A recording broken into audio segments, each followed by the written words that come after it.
Es pamodos tāds drūms šorīt. Es nejūtos pareizi. Kaut kas pietrūka. Šķiet, kaut kas vienmēr trūkst. Cilvēkiem vienmēr vajag vairāk nekā viņiem ir. Domā, ka viņi tad būs laimīgi. Tad viņi būs labāki nekā šobrīd.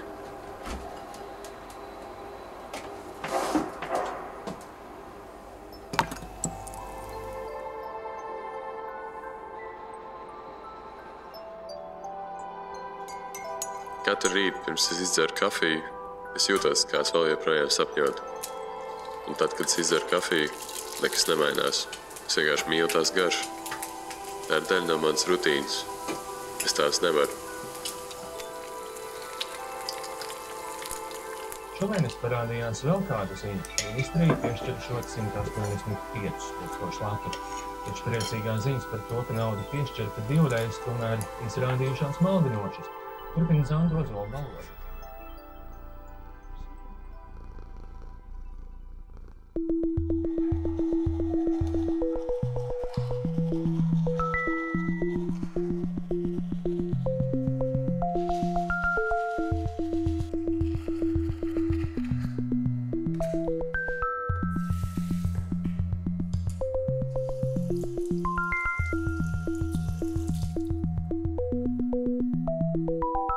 Vai tu sevi pazīsti? Skatoties spogulī, nevar pateikt, kas tu esi. Es visu savu dzīvi domāju, ka esmu visnormālākais cilvēks uz šīs planētas. Ne visi grib būt normāli. Daži tēlo trakos, lai tu viņiem pievērst uzmanību.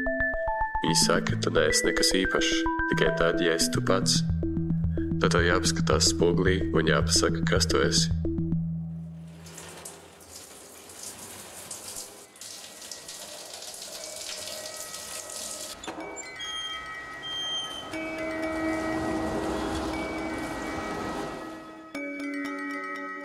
Laikam man jāpieņem tādu dzīvi, kāda man ir. Tie, kur nepieņem, dzīvo ilūzijā, vai ne? Bet es nevaru.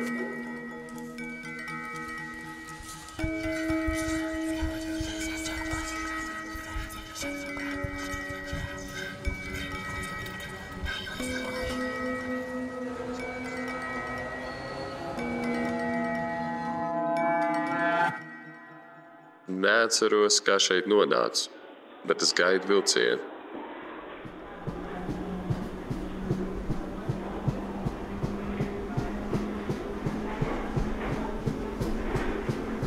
Es nezinu, uz kurienes braucu. Kaut kur prom. Tālu prom.